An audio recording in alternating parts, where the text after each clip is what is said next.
그러면 여기에서 네. 뭔가 그 금융위기가 더 확산된다거나 그런 거는 우선은 확률이 낮아졌다. 그렇죠. 이제 금융위기가 왜 어떤 때에 발생하는지를 알게 되면 이게 금융위기 가능성 없다는 걸 알게 돼요. 뭐냐면 저점 잡기, 꼭지 잡기 못합니다. 근데 이 정도 왔으면 내가 100만 원어치 주식을 산다 그러면 그냥 10만 원씩 10번을 나눠서 사는 게 좋다. 저는 그렇게 봅니다. 먼저 실리콘밸리 은행이 왜 갑자기 문을 닫았는지를 살펴보는 게 우선 같아요. 네. 2008년 금융위기에는 그 당시 상당히 큰 투자은행 세 곳이 문을 닫았어요. 대표적인 게 이제 베어스턴스가 JP모건이 인수를 했었고, 그다음에 메릴린치, 그 유명한 메릴린치 유명했었죠. 메릴린치는 뱅크 오브 아메리카가 인수를 했고요. 세 번째 9월에 리만 브러더스가 파산을 했었죠. 네. 그런데 그건 워낙 등치가 커서 아무도 인수를 하지 않았고, 그 파산으로 인해서 금융위기가 본격적으로 시작이 됐어서 뭐 S&P 500 같은 경우는 거의 반토막이 났었죠. 근데 이제 자라보고 놀랐다고 실리콘밸리 은행 SVB죠. 실리콘밸리 뱅크가 목요일에 갑자기 채권을 매도하고 22억 달러 증자를 선언했어요. 근데 한국 시간으로 금요일, 이제 토요일 새벽이죠. 금요일 밤, 토요일 새벽에는 증자에 실패를 했고, 그러면서 이제 뱅크런, 예금주들이 예금을 찾으러 줄을 섰어요. 그래서 FDIC가 긴급 폐쇄 명령을 했습니다. 그래서 리만 브러더스급 사태가 일어나는 것이 아니냐 이런 이야기를 하시는 분들이 많았는데 저는 걱정하지 마 이런 얘기를 했었는데요. 이제 그 이유를 하나씩 찾아보면 실리콘밸리 이 뱅크 SVB가 문을 닫게 된 이유는 대출이 망가진 게 아니라 예금 인출이 문제였거든요. 그러니까 대출이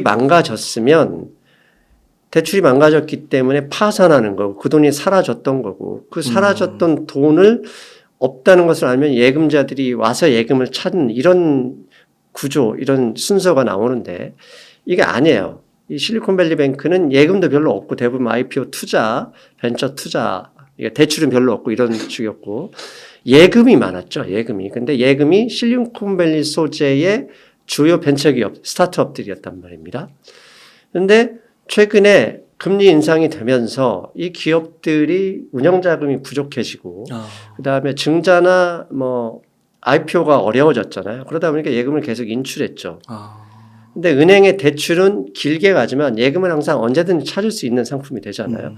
그러니까 예금과 이 운영자금의 불일치가 발생했고 그런 상황에서 채권을 매도했는데 채권 가격이 높을 때 그러니까 즉 금리가 낮을 때 채권을 매입했던 돈을 지금 금리가 높을 때 하면 채권 가격이 낮을 때거든요. 그러니까 역마진을 내면서 손실을 내면서 매도했다고 하니까 이러다가 내 돈 떼이는 거 아니야 하면서 예금자들이 몰려들었던 거죠.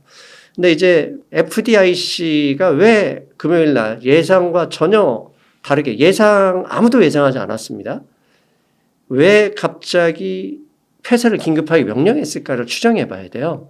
첫째, 예금자들이 몰려오면 예금 인출을 해야 될 거고 돈이 없는 SVB는 둘 중에 하나입니다. 하나는 대출자들한테 상환을 요청하거나 다른 금융기관에서 이제 콜금리라고 하죠. 하루짜리 일주일짜리 금융기관 간에 돈을 빌려와서 상환할 수 있어요.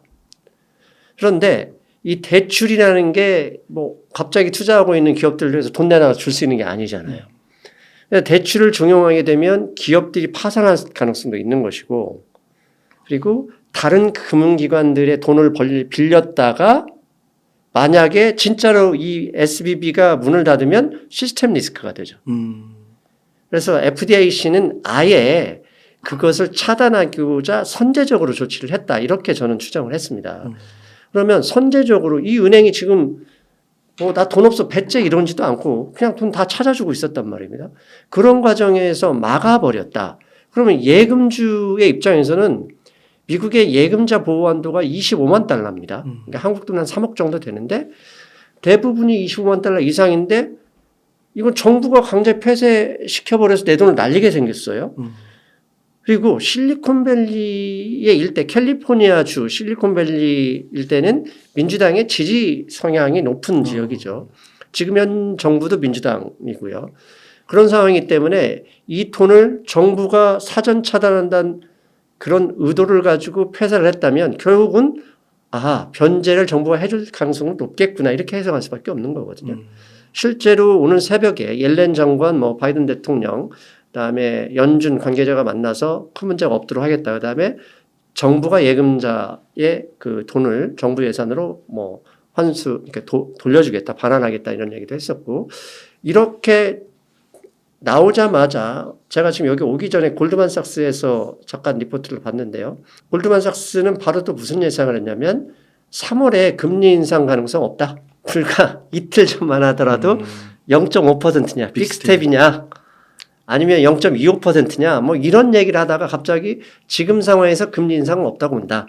그리고 두 번째는 연말에 최종 목표 금리 목표치도 불과 일주일 전만 해도 5.75%는 갈 것이다 이런 얘기 했었는데 골드만삭스는 확 깎아서 높아봐야 5.25%다 이렇게 예상을 했어요. 그렇다면 예금에 대해서 정부가 보장을 했고 실리콘밸리를 서둘러 문 닫으니까 대출해 줬던 투자해 줬던 기업들에 대한 회수도 중단돼 있고 그런데 이게 혹시라도 시스템 위험으로 전해지면 안 된다는 생각에 정부나 연준에서는 금리 인상에 약간 주저하거나 속도를 낮출 가능성이 있다. 그러면 증시가 가장 좋아하는 유동성이죠. 나빠진 건 아무것도 없습니다. 나빠진 건 아무것도 없어요. 그런데 더 나빠질 것을 걱정해서 앞으로 나빠지게 할 요인들을 전부 다 정리해버렸고 증시가 가장 좋아하는 돈을 빠져나가는 것을 막아버리거나 막았다는 얘기는 결국 앞으로는 반대로 후진할 가능성도 있는 거니까 그걸 고려해서 증시가 빠르게 지수 선물, 그러니까 미국의 다우나 S&P 500 선물 지수부터 크게 상승해서 한국 증시도 이렇게 코스닥은 지금 약간 마이너스고 코스피의 경우는 플러스 14포인트까지 보고 왔는데 이렇게 그대로 다 반영이 되는 게 아닌가 추정을 해봤습니다. 네. 그러면 여기에서 뭔가 그 금융위기가 더 확산된다거나 그런 거는 우선은 확률이 낮아졌다. 그렇죠. 이제 금융위기가 왜 어떤 때에 발생하는지를 알게 되면 이게 금융위기 가능성 없다는 걸 알게 돼요. 뭐냐면 리먼 브러더스, 그러니까 역사상 두 번째로 큰 은행이 파산이 됐다 그랬는데 역사상 첫 번째 은행은 리먼 브러더스가 아니라 워싱턴 뮤추얼이었습니다. 금융위기 때 같이 파산한 은행이고요. 리먼 브러더스는 은행이 아니라 투자은행이었어요. 그러니까 1930년에 대공황이 일어났을 때 대공황의 주 원인으로 꼽혔던 게 은행들이 너무 과도하게 부채를 조달해서 투자했다가 대부분 그 당시 주식 투자했죠. 주식이 폭락하다 보니까 예금을 되돌려줄 수가 없어서 은행이 다 파산해버렸어요. 그래서 대공황이 발생했던 거고 2008년 금융위기는 뭐냐면 리먼 브러더스는 투자은행이었지 예금을 받을 수 있는 시중은행이 아니었어요. 이 투자은행이 과도하게 레버리지 부채를 일으켰는데 부채는 어디에서 빌려옵니까? 결국 은행에서 빌려왔다는 얘기죠. 은행에서 빌려왔고 얘네들이 인수주관한 그 당시에 이제 서프라임 모기지 증권들 이게 증권화해서 막 팔아 제꼈죠. 이 연결고리가 이 부동산 가격이 하락하면서 돈이 사라졌고 돈이 사라지다 보니까 리먼 브러더스의 돈을 빌려준 금융기관에서는 한 푼이라도 더 챙겨야 될 상황이 벌어졌고 그러다 보니까 서로 눈치를 보는 거죠. 다른 금융기관들도 리먼에 돈을 물렸을 수 있어. 못 빌려줘. 자, 금융기관들이 금융기관 간의 신뢰가 깨졌는데 그 상황에서 금융기관들이 일반 개인한테 일반 기업한테 대출을 해나갈 수 있을까요? 못하죠. 못합니다. 그냥 올스톱인 거예요. 돈이 안 드는 거죠. 그렇게 금융위기에 단초했던 거예요. 그 2008년에 아까 그 베어 스턴스, 메릴 린치, 리먼 브러더스 세 개 말씀하셨잖아요. 근데 베어 스턴스랑 메릴 린치는 이제 다른 은행에 인수됐죠. 그러니까 베어 스턴스는 JP 모건이 인수를 했고요.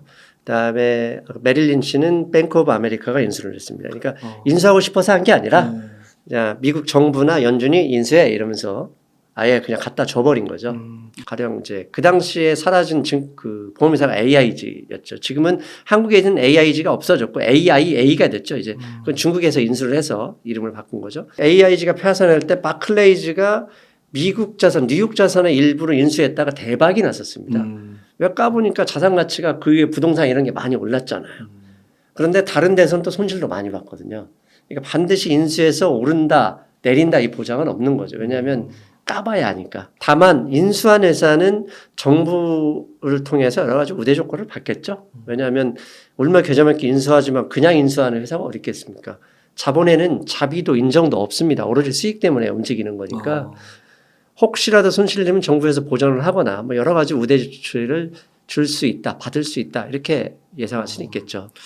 그러면은 생각보다 막 어제는 진짜 전 유튜브가 다 네. 난리였던 것 네. 같은데 생각보다 이게 금방 진화가 됐다고 좀 봐야 되는 걸까요? 그렇죠. 그러니까 기본적으로 지금까지의 문제 SBB가 왜 이렇게 힘들게 됐느냐? 금리 인상이었던 거고 왜 SBB가 은행이 뭐 금리 인상에 왜 힘드냐?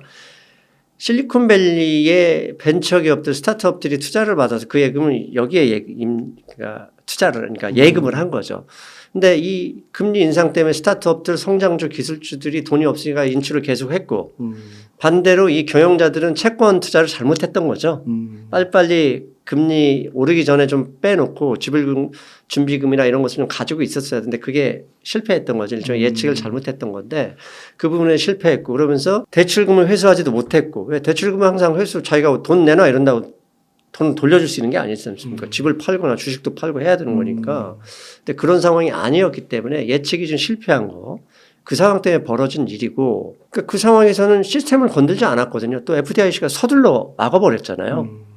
막지 않았으면은 예금이 인출을 오는 사람들이 계속 늘어나면 늘어날수록 어딘가에서 상환을 압박을 했을 것이고 상환 안 했으면은 다른 금융기관에서 돈을 빌려왔다가 못 갚게 되면 진짜 시스템에 문제가 생길 수도 있고 그러니까 이 문제를 차단해 버렸기 때문에 일단 나쁜 일은 벌어진 일이 없이 차라리 금리 인상을 예상보다 늦춰주거나 속도가 늦어지거나 더 멀리 가는 게 좀 더 당겨질 수 있다. 네. 최종 금리는 좀 더 내려올 수 있다. 이 긍정적인 신호가 와버렸어요. 그러네요. 네.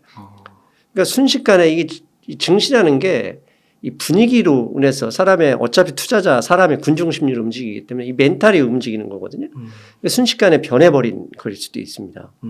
그리고 또 하나 가정해야 될 거 참 안타까운 게 이 연준이나 미국 재무부 저승사자가 아니에요. 금리를 왜 올렸냐? 그러니까 물가 상승률을 둔화시키기 위해 디스인플레이션 원에서 잡은 건데 이들도 예상하지 못한 일이 발생해 버렸다. 이런 발생이 있는데도 불구하고 그냥 고장난 시계처럼 같은 방향으로 한다? 이건 그게 상식적으로 불가능하죠. 왜? 연준이 아무리 정치인이 아니더라고 하더라도 정부 입김에서 벗어날 수가 없어요. 임명권자가 있기 때문에. 그리고 민주당, 그 실리콘밸리에 있는 그 투표권자들의 그 의지나 뭐 이렇게 상황을 무시할 수도 없는 것이고 그리고 연준이나 미 정부 재무부의 입장은 경제를 잘 돌아가기 위한 하는 기관인 거거든요. 근데 돌발 상황이 벌어졌으면 이 돌발 상황을 무시할 수는 없고 일단 돌발 상황을 정리하고 정리한 상황에서는 사람이 심리적 충격을 받았으니 이제 좀 위로를 해줘야죠. 하자마자 바로 금리 인상 그건 어렵다고 보는 거죠. 시장은 이미 그렇게 눈치를 채고 그 방향으로 지금 플러스로 가고 있다. 이렇게 볼 수밖에 없다고 봅니다. 네. 그러면은 오히려 주식시장에게는 굉장히 안 좋았던 악재가 호재가 됐다. 뭐 이런 식으로까지도 얘기할 수 있는 걸까요? 예, 저는 그렇게 생각합니다. 그러니까 주식시장이라는 게 이제 이런 얘기를 하면 댓글로 이런 분들이 계시죠. 누가 이기는지 봐라. 금리 이제 뭐 내 손에 장을 지진다. 금리 못 내린다. 아니면 금리 더 올린다. 이렇게 하시는 분들이 있는데 주식시장에서 가장 크게 상승의 동력이 되는 건 팩트가 아니에요. 기대감이에요. 가능성. 즉 기대감과 가능성만으로 증시는 항상 모멘텀이 만들어지거든요. 실제로 그 모멘텀을 골드만삭스, 지금 골드만삭스가 어떤 기관이었습니까? 골드만삭스가 가장 매파적인 입장 중에 하나인 이 모건스탠리와 거의 동등하게 목소리를 높였던 기관인데 골드만삭스가 나서서 3월 달에 금리 인상 어렵다 이 얘기는 뭡니까? 이미 그쪽으로 배팅했을 수도 있다는 얘기거든요. 자기네들이 신용도도 있고 이게 점쟁이 맞추듯이 하는 게 아니라 골드만삭스 정도 되면 이미 재무부나 FOMC 관계자들과 어느 정도 대화를 나눴을 가능성도 염두에 둬야 되겠죠. 그런 걸 볼 때 일단 기대감이 증시에 유입될 가능성이 높다. 이렇게 봐야 되겠죠. 근데 그 모멘텀이라는 것도 네. 약간 그 실물 경제 정도 경제 상황을 반영하는 거라고 볼 수 있지 않을까요? 그렇죠. 그러니까 자, 지금 현재 주가는 고용 지표나 이런 것들 보면 미국 경제 다 화랑이었잖아요. 좋아요. 화랑이었습니다. 근데 주가는 화랑인데 왜 빠졌죠? 그러게요. 1년 전부터 빠졌잖아요. 그래. 왜 빠졌냐 이거죠. 이렇게 계속 금리 올려서 물가 잡다가 경기 침체가 될 가능성이 높아 하면서 이미 다 빠진 거죠. 그러니까 작년 말에 경기 침체 어쩌고 그런 사람 다 어디 갔어요? 경기 까보니까 얼마나 좋아요. 주가는 근데 왜 빠졌어요? 그러니까 증시는 항상 선제적으로 먼저 반응하면서 상당히 눈치 빠르게 움직이는 거죠. 네. 물론 이렇게 기대감으로 올랐다가 기대감을 이제 채워주는 재료나 이런 뭐 구체적인 펀더멘털이 거기에 플러스되지 않으면 메꿔주지 않으면 그때는 다시 이제 조정이나 하강이 나오겠죠. 그러니까 그러면 한 달 후, 두 달 후까지는 볼 필요 없는 거죠. 이런 기대감이 최소한 1, 2주는 유입될 수 있다. 그 가능성은 볼 수밖에 없는 거죠. 아, 그렇군요. 네. 그러면 이렇게 종합적으로 좀 판단을 하셨을 때 좀 현금 여유가 있으면 지금 주식을 사도 괜찮을까요? 저는 3월 초에 3월에는 주식을 이렇게 충격이 나올 때마다 좀 사는 게 좋겠다는 방송을 이미 했었고 오늘 아침에도 SBB 남들이 다 망한다고 했을 때도 걱정하지 마 이렇게 좀 감히 힘을 친 게 뭐냐면 이미 빠그러지는 이렇게 좀 삐그덕대는 소리가 나오는 상황에서 연준도 조심스러워할 수밖에 없었고 그다음에 작년 말에 블라드 세인트루인스 제임스 블라드 연은 총재가 디스인플레이션을 발언을 가져왔고 그다음에 3월 초에도 연준 의장이 의회 청문회에서도 강성 발언했지만 그 끝말에는 또 디스인플레이션 맞다. 단어를 아주 리들이라는 단어를 써서 아주 그러니까 거의 있긴 있지만 거의 안 보인다 이런 단어를 썼거든요. 그러니까 없다고는 부정하지는 않았어요. 그러니까 디스인플레이션이 뭐냐? 물가 상승률이 둔화된다 이런 거거든요. 이런 것을 감안한다면 이게 어느 정도 속도를 늦출 타이밍 보고 있었을 가능성이 있고 그런데 SBB 사태가 터지면서 채권 금리가 먼저 더 떨어졌고 달러화가 강세를 보여도 불구하고 지금 51세 이탈할 그 흐름으로 지금 떨어지고 있거든요. 그 얘기는 이미 스마트머니들은 당분간은 적어도 뭐 한 달, 두 달, 6개월 이렇게까지 볼 필요 없더라도 최소한 3월 FOMC까지는 이 기대감이 유효해질 수 있다. 근데 이 기대감으로 증시가 올라가는데 3월 22일 날 딱 까보니까 금리 더 올려버렸거나 앞으로 더 올리겠다 선언한다 그러면 다시 폭락이 올 수도 있겠죠. 그런데 현재 상황만 보면 그다음에 이 상황을 먼저 반영하는 골드 가격이나 달러와 채권 금리를 보면 골드만삭스의 예상이 지금 증시에 충분히 유입될 가능성이 높다. 저는 이렇게 보는 게 맞다고 봅니다. 당연히 주식을 이제 이렇게 된다면 조금씩 사야죠. 그리고 원래 주식은 올라갈 때 사는 게 아니라 떨어질 때 사는 게 맞잖아요. 그러니까 가장 최고의 투자 방법은 많이 떨어질 때 사고 올라갈 때 파는 거잖아요. 근데 이게 대부분은 거꾸로 해요. 떨어질 때는 더 떨어진다 이러면서 손절매하거나 사진 않아요. 근데 충분히 떨어졌다 이게 왜 그러냐면 가장 밑에 저점에서 한꺼번에 다 사고 싶어하는 욕심 때문에 그렇거든요. 저는 신이 아닌 이상 그게 가능하겠냐. 불가능하다고 봅니다. 저점 잡기, 꼭지 잡기 못합니다. 근데 이 정도 왔으면 내가 100만 원어치 주식을 산다 그러면 그냥 10만 원씩 10번을 나눠서 사는 게 좋다. 저는 그렇게 봅니다. 당연히 지금은 충분히 10만 원, 뭐 하루에 10만 원씩이든 하루에 20만 원씩이든 일정 금액을 극세사로 나눠서 주식시장에 들어와야 하는 시점이다. 이렇게 봅니다. 오늘도 보셨지만 대부분 사람들이 오늘 샀어야 돼요. 오늘 오전에 코스피 코스닥 되게 많이 빠졌어요. 아무도 안 샀어요. 왜 안 사냐 이거죠. 인간은 본능적으로 지금 떨어지면 내일 또 떨어질 거라고 생각을 해요. 그런데 반대로 올라가면 내일 또 올라갈 거라고 생각하거든요. 그러니까 그냥 가장 쉬운 건 결국 연준이나 정부가 모든 금융기관 증시를 망하게 하는 기간이 아니라 이렇게 힘들어진 상황이 오면 결국 달랜다. 달랜 때마다 주식은 반등할 수 있다는 것을 믿고 그렇게 추정을 하고 뭐 종목 고르지 마세요. 이런 때는 그냥 ETF, 상승 ETF, 레버리지 ETF 이런 거 사는 게 좋죠. 왜? 올라가면 지수 관련 대형주부터 올라가게 돼 있으니까 그렇게 쉽게 생각했으면 좋겠습니다. 그러면 예를 들어 100만 원이 있다고 하면 그냥 10일 연속 10만 원씩 계속 사는 거예요? 그렇죠. 저 같은 경우는 어떻게 하냐면 아침부터 사지 말고 한 9시 반이나 10시 사이에 사라. 왜냐면 9시에서 9시 30분에 급등락 반복하거든요. 근데 대부분 9시 반 지나서 10시부터는 증시가 일정 그 범위 안에서 움직이거든요. 그래서 그때마다 자기가 원하는 종목이 있으면 좋고 그다음에 지금 같아서는 종목이 필요 없죠. 그냥 레버리지 ETF나 한 배짜리 ETF 지수에 그냥 투자하는 게 가장 좋은 방법일 수 있다고 봅니다. 지수 자체 그 수준으로는 높진 않다고 보시는 거예요. 그렇죠. 왜냐하면 선미후환입니다. 선미후환.